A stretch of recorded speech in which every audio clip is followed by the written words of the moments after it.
Hey everyone, my name is Rooster and welcome back to Mechabellum. In today's video I want to highlight the Sandworm. Ever since I made a video about the worm Wasp comp when it was released, it's undergone some changes, gotten some new techs, and especially Sandstorm, which was so efficient, paired up with the Wasps, now only lasts 5 seconds as opposed to the 10 it did in the past. So what do I run on this unit? I run Replicate, Strike, Sandstorm, and Armor. I think these are some very, very solid techs.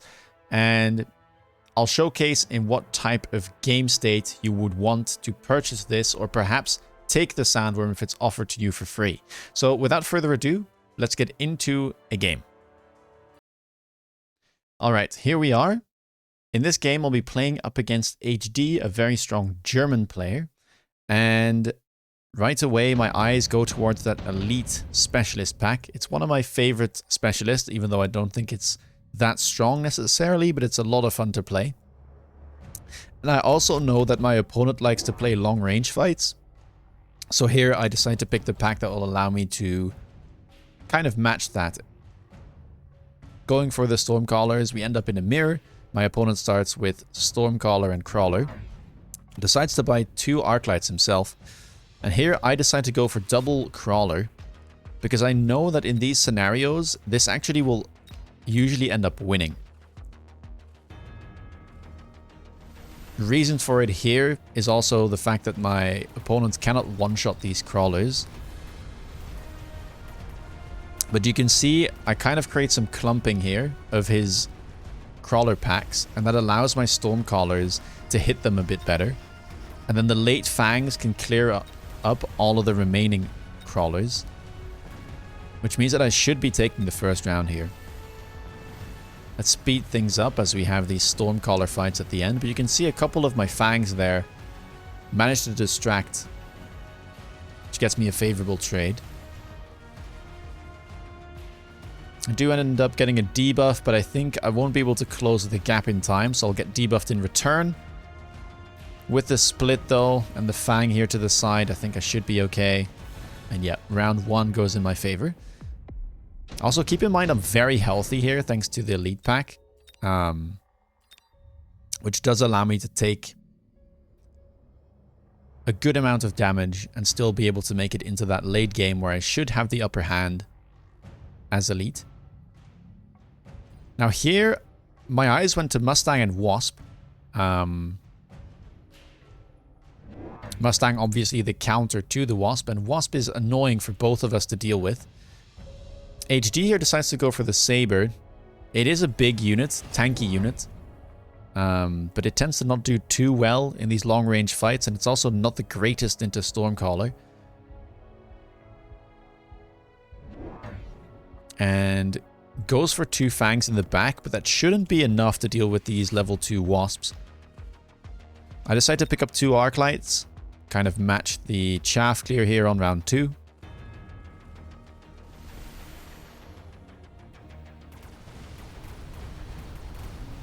And the reason, by the way, why I picked the Wasp is because I actually didn't think that HD would go for Mustang, because Mustangs tend to not do too well in these long-range engagements. Especially if we end up going for a board that's on fire with the incendiary storms, then the low range of the Mustang can sometimes become a bit problematic. So the gamble pays off. He's unable to deal with these. The Fangs can't stop them. Debuff comes in at a very good timing for me. I managed to get rid of that Sabertooth. And so round 2 goes my way as well. Now let's see what round 3 offers. Get a bunch of items, a mobile beacon, improved Sandworm. I could go for a mobile beacon here to try and get some distraction crawlers going, but absorption module could be good down the line. Can be a very powerful item on a giant, but considering I'm Elite, I think I will skip here. Yeah, I do. Trying to use as much of my money as I possibly can here and not fall behind too much. So here I decide to go for double Marksman, making sure that I have some DPS for that Sabertooth. However, the Saber gets sold. Opponent matches the play, goes to level 1 marksman, and decides to get range already on the arc lights. Will be ahead of me. At least in terms of the chaff clear there. I don't have the money to be able to get that yet. Decide to mass deploy, get another crawler in this corner, kind of pair it up with this Wasp pack and try to create a strong side for me. Opponent's already going for that mobile beacon there. Did actually pick it up. Has one available from the tower as well if he would want to. But still, he's kind of disrespecting this Wasp pack. Didn't add more fangs, and the marksmen aren't known to be great against them. Actually decided to put down a missile here, but a couple crawlers managed to get all the way in the back line and trigger that missile so that the Wasps stay alive. From the looks of it, I will maybe be able to get another debuff. I say that. Oh, actually, the 2 marksmen managed to clear it up. But those fangs took such a long time to kill that the distraction means I win another round. 3 in a row. Sending my opponent to sub 4k now. And I'm still sitting very comfortably at 5.2k. Round 4. Rhino, Assault, Subsidized Crawler, Mobilized Battleship, and Quick Cooldown. I don't think I pick anything here either. I thought it was relatively safe, and I didn't really want to spend money on a Rhino Assault. Mobilized Battleship is too expensive. Subsidized Crawler is not great because my crawlers are level 2 anyway. And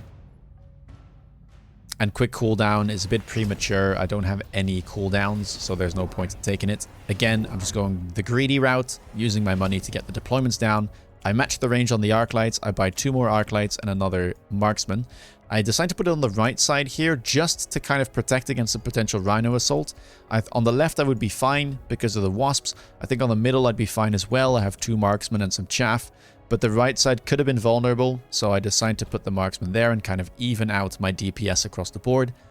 Opponent, by the way, was a Rhino specialist, so he gets a Rhino in the back corner there and the Rhino Assault on the right side. Also covering a potential Rhino Assault from my end, but I didn't want to go for it here. Arclight doing a good job chaff clearing, but it does look like it will get instantly locked by that marksman. I decided to level up the Stormcallers as well, by the way. Just to do that extra bit of damage. Marksman and Arclight will be able to kill the level 2 Rhino as well. Right side looking much better for me this time. Wasps will end up going down, but again, I'm noticing that my opponent really doesn't respect them, and so already I'm starting to think maybe I just invest into Wasp. Because Fangs and Marksman is just not going to be enough, especially when I get those Wasps at level 2. I managed to get the right side debuff, but my opponent is walking in here. A couple crawlers making it to the tower, and so I think we might get a bad debuff here. Marksman will go down. Arclight will probably fall as well. And yeah, even if I manage to take out the Fangs and the Marksman, these crawlers are a bit of a menace. So we do lose a round, but we don't take much damage. 5k hit points still. Round 5 comes around, and we get 3 units again. Wraith, Scorpion, Farseer, and Fire Badger. Now, Scorpion and Fire Badger here, not great for either of us, I think. Fire Badger doesn't really like long-range fights, and Scorpion is a bit unnecessary. We don't have things like steel balls or sledges. I decided to go for the Wraith. I was kind of thinking about going for a potential Wraith, Worm, Wasp. And either way, the Wraith here is worth the most, so I can also sell out of it and get all my money back. Decide to go for a Wasp play. Grab 2 more Wasps, give them the range. My opponent picks up the Farseer though, and that is a level 3 Farseer. This usually doesn't really need much investment, it'll just DPS by itself. A bit of a do-it-all unit, very powerful in the mid-game. As long as you don't like overly rely on it, it will do a good job. Opponent decides to go oil, so here I'm expecting Incendiary next turn. And also decides to range his Marksman. So he definitely has the range advantage over me. But that's fine. Already in this scenario, I'm thinking, okay, my opponent has a pretty low damage, long range board. So he won't like it if I get close to him, right? And on top of that, I can see that he doesn't really have the best of anti-air. Now, with the addition of the Farseer, things are looking much better for him. But that's kind of my thought process. So I was already thinking about going for the worm, right? The worm can't get targeted while it's traveling, and once it's in his face, I don't think he'll have the burst to instantly get rid of it. And then on top of things, I am expecting the incendiary bomb here at any time from the Stormcallers, so I'm just trying to make sure that I don't build a board that's very vulnerable to things like fire and to these long-range units. Missile Strike is available, but HD decides to go for the Amp Core. I decide to pick it up as well, putting it on my Wasps, giving them that little extra tankiness and also the extra damage. Now, the Wraith didn't pay off, so you'll see me starting to sell out of it here. And I buy a mobile beacon to move these Wasps out of the way, because I was thinking maybe he goes for a Missile Strike on this pack. And I wouldn't want to lose my most important Wasps. But he doesn't end up going for it. Now, Incendiary does indeed come out, kind of, well, expected because of this oil. And we've played each other quite a few times, so I know that he likes to go for Incendiary on his Stormcallers.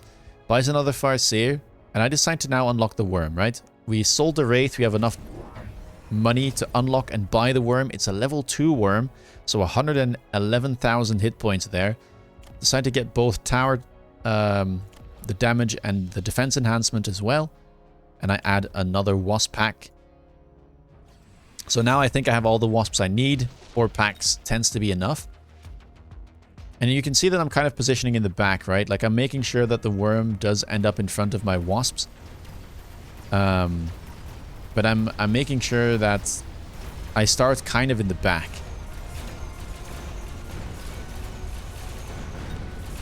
Now, Worm will surface here. Right side not looking too good. He added another Farseer, I see. So 2 more on the board. And those managed to deal with my Wasps quite well. And this Farseer here, I mean, it's hitting hard. That Amp Core, like, look at how much damage it already did on my Sandworm there. Already past half. It will unburrow now, but I get debuffed at a horrible timing. And because of that, my Sandworm can't kill the Farseer. And so it does look like I end up losing this round. I managed to take the Farseer out after all, though. And maybe... No, it's not going to be enough. Close round still, though. Not losing too many hit points. But that Farseer is a bit of a menace. Now this turn, I see enhancement module showing up. And at this point, I've made the decision, okay, I want to go Worm Wasp, which means that I can sell out of the units that I don't need, right? The Marksman I don't really need. The Stormcallers I don't really need. So let's make use of the enhancement module. Here I sell out of my Wraith first. I decide to level up this Stormcaller for free. Next turn I'll be able to sell it for 400, even though I only invested 300 in it. And then I'll be able to move this onto this side, level that, sell that the turn after, and make a little bit of extra cash to be able to fund this transition. I have 1500 resources available. My opponent here decides to shield.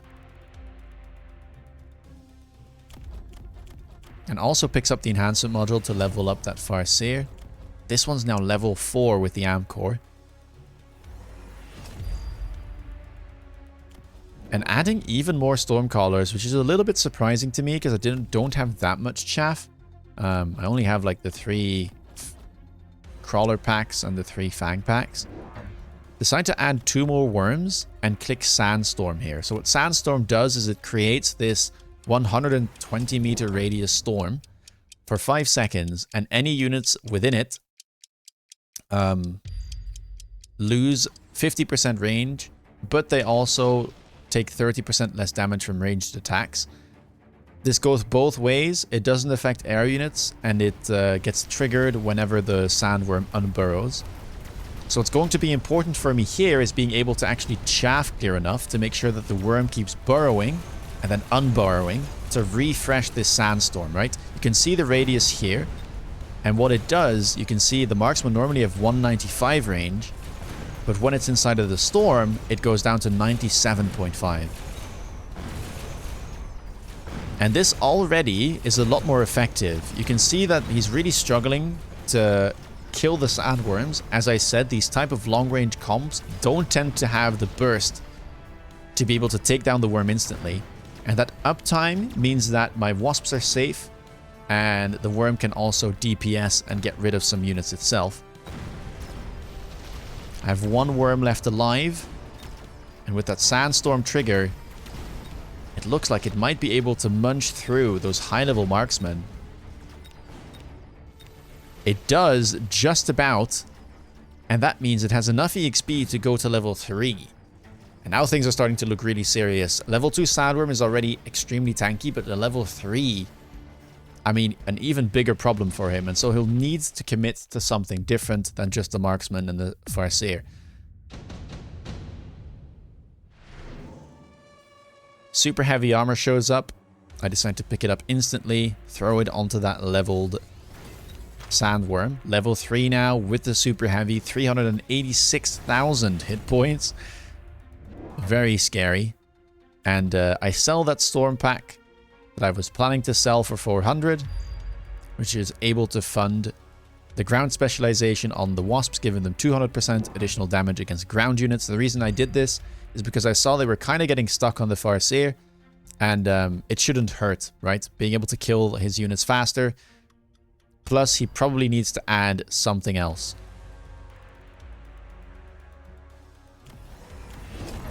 I also decide to add another, a fourth sandworm here, making sure that all of these wasps have a personal sandworm to be able to provide a sandstorm and also just get sandstorm coverage all over the board. I'm also beaconing this worm, by the way, because I don't want it to follow this crawler. Instead, I want it to go here. My opponent decides to also pick up the super heavy, unlocks Melter, decides to go for absorption, which increases its hit points by 60% and also converts damage dealt to HP, so it heals for 100% of the damage it deals. If it gets a lock on the sandworm, it'll be really hard to kill it. Let's see how it plays out.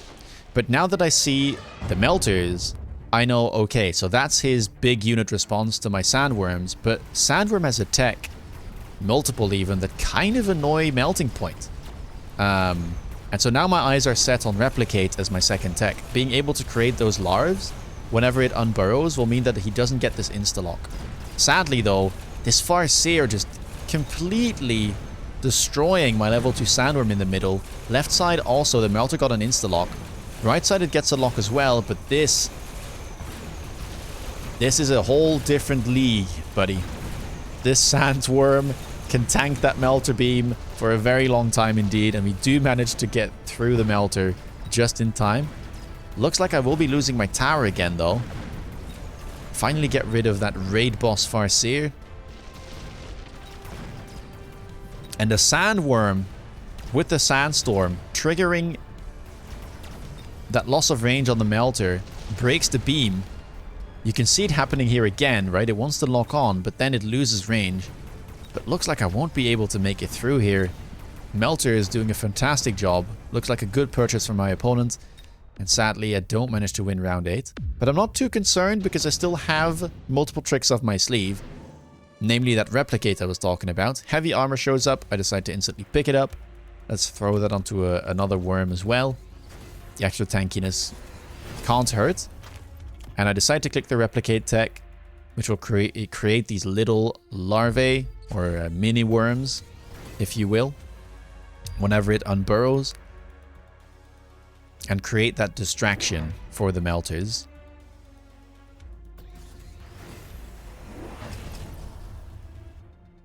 The enhancement module has been moved from the storms that have been sold onto this marksman because I was kind of planning to sell out of it as well. Sadly, my ground units also get caught up in that sandstorm, so it's better for me to just sell out of them if they're not doing too much. can actually see that some of them were doing well though. I mean, only 5.5k here and only 292 here. But this one on the outside seems like it was safe. I decided to pick up 2 more Sandworms. I go temp range, temp speed. Temp range to help out the Wasps and temp speed just to try and get into his backline a bit quicker. And here I decide to make a Rhino blender, if you will. Kind of stack everything on one side and make sure that I have multiple larves spawning to distract the opponent melters. 2 more melters show up on my opponent's side. But he's not really adding much chaff. It's mostly fangs, which means that I should be able to get in relatively quickly, or at least relatively easily, and make sure that the melters get caught up in the sandstorm. And the Wasps are kind of quietly scaling as well. Sadly here I don't run the best techs, I think, for this type of Wasp carry. I think it would be much better if I ran something like Elite as well, to be able to get that extra damage, that extra range, now that my Wasps are leveled. But we'll just have to do with the worms and without Elite. Looks like it's paying off dividends here though. Opponent's really struggling this time to get good locks. Look at these little dudes. And that's a massive turn. Suddenly I've picked up the pace. And what was a back and forth of small damage rounds suddenly is a 2.5k damage round for me. We get 3 units again. I decided to just take and sell here. Seems my opponent did the exact same. Take the Overlord, sell it, invest it back into the worms. I get 2 levels. And here I decide to go for a 3rd tech, Strike. What this does is that when the Sandworm emerges, its next attack has a bonus 10 meter splash and also a bonus 30% attack increase. And so you can see that it has very nice synergy, right, with his burrow and unburrowing mechanic, where it unburrows, it creates this sandstorm, which reduces the range of the ground units that counter the Wasps. Also can break melter locks onto the worm and then make it retarget onto the larves that are spawned when it unburrows. And then it has an improved splash attack to try and clear the units around it so it can burrow again, and then you just rinse, repeat. And this can be really, really tough to deal with. Opponent here decides to go for 2 attacks at once, gets range and diffraction, hoping that the energy diffraction here can make sure that some beams at least lock onto the worms. But do keep in mind, each beam on energy diffract only deals 17% of a normal melter beam damage, and so he might struggle, even if he locks on to the Sandworm, to take it down. Decides to level his tower here, and I'm just continuing this snowball on the left side. 2 more worms added. They're now triple teched. Again, we're taking the temp speed, the temp range. Both of us are loaning, and I'm just hoping that I can take out my opponent here. And you can see that the animation on it is actually quite cool. Big chomps. There it goes. You can definitely see the difference between the improved chomp and the normal chomp. And with that, I am making my way to the tower. The Wasps are completely untouched thanks to that sandstorm mechanic. And I mean, just look at all these guys at the end there. Oh my days. Yeah, really fun comp to play. I think something a bit different. It does actually show up a bit more though. I can actually show you guys another game that B-Man played in the tournament, where he also makes use of the Sandworm when it's offered as a free unit drop, and when he finds himself playing a long-range game like so, because it can be very tough to deal with. You might ask, how do you counter this? I think in this scenario, the best would probably be to try and go Fortress. Fortress anti-air can counter the Wasp, and Fortress with something like Overload and Overload and range can take down the larves, but also contest the Sandworms. But once you get to this stage, there's a lot to deal with, and the pressure is very high. So let's quickly jump over to that game before we end the video. Alright, so here is the game I was talking about. You can see kind of a similar pattern again, right? This is a tournament game between B-Man and his opponent Crag. And both of them are playing a long-range game, right? You could say that this looks pretty standard-ish. We have the Stormcallers, the Vulcans, we have some Marksmen, the Farseers have been picked up, some Arclights, some Sledges, some ranged Marksmen on this side, the late Chaff. A classic long-range game. And so next turn, if we move on to round 6, a free unit round shows up with double Sandworm. And so B-Man here will pick up the Sandworms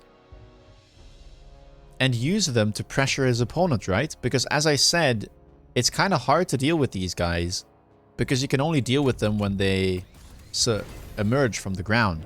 While they're traveling, you can't hit them. And these type of long-range comps, again, don't have the burst to deal with this. So in one turn, suddenly, you went from dealing with that kind of peaceful-looking board, something that wants a long engagement, to something like this, where now there's 4 worms, double techs, replicate, armor, 50% bonus HP, spawning those little guys, going for your tower. And yeah, you need DPS to be able to deal with this. And so you kind of have to make the read there. The level 2 fortress was offered, but still, right? Using them, putting this in the middle here, that this death ball, means that he can beacon it to the right or the left, and so he'd be able to avoid the level 2 fortress if it were to be committed on one side here from his opponent. And if we skip ahead like a couple rounds here, we'll actually see another tech, Strike, being purchased, and even more worms showing up. And even though like his opponent is doing a decent job here, actually going for Acid Crawler, which is a pretty nice counter to the Sandworms, as they cannot be photoned, apart from if you get the item. But it's just a little bit too much. And so we can have a quick look at how this final round here transpires. This is a little bit different, right, from the game I played. I decided to go for a Worm Wasp comp. This is pretty much just a Vulcan Marksman board, but just full Sandworm carry, right? He doesn't run Sandstorm. Instead he runs Mech Rage, which is being clicked this turn. Get that extra speed, and also get that additional attack speed.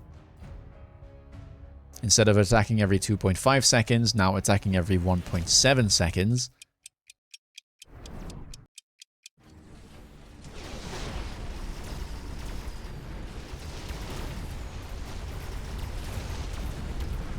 And yeah, I mean, it's just, how do you deal with 5 worms or 6 worms on your flank like that? You just don't. Tower goes down, and during the debuff, we get a lot of burrows, unburrows, reburrows.